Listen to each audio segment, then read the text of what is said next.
Hi hello అండి, నమస్కారం. నేను యానా గార్డెనింగ్ లక్ష్మిని మాట్లాడుతున్నాను. Welcome to my channel. ఇవాళ స్పెషల్ వీడియో అండి. స్పెషల్ ఏంటి అంటే దోసకాయ హార్వెస్ట్. ఫస్ట్ ఈ దోసపాదు ఎలా వచ్చిందనే విషయం చెప్తాను. ఈసారి సమ్మర్లో ఎండ నుండి మొక్కల్ని కాపాడడం కోసం కిచెన్లో ఉండే వెజిటేబుల్ వేస్ట్ అనేది వేసాము. సో అలా వేసినప్పుడు పడిన ఈ దోస గింజ ఇలా దోసపాదులాగా పెరగడం జరిగింది.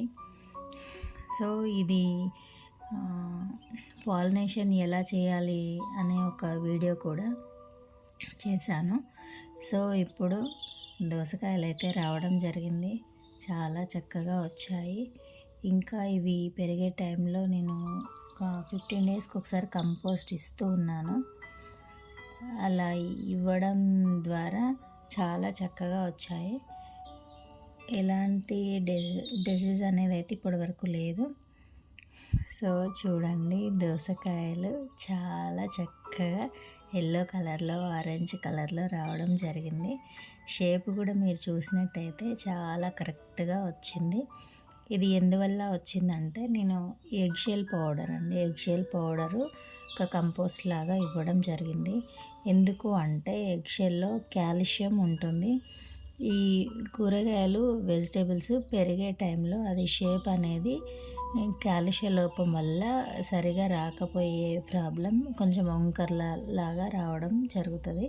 సో అలా రావద్దు, షేప్ కరెక్ట్గా రావాలి అన్న ఆలోచనతో నేను అవి పిందెలు పడి చిన్నగా ఉన్న టైంలోనే కొంచెం 15 డేస్కి ఒకసారి ఎగ్షెల్ పౌడర్ అనేది ఇచ్చాను.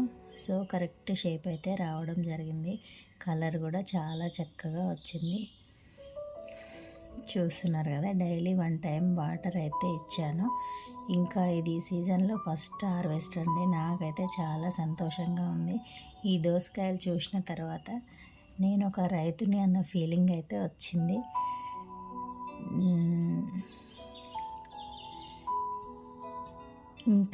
ఇంకా ఉన్నాయి, అవి నెక్స్ట్ హార్వెస్ట్కు చూద్దాము. ఇలా ఇప్పుడు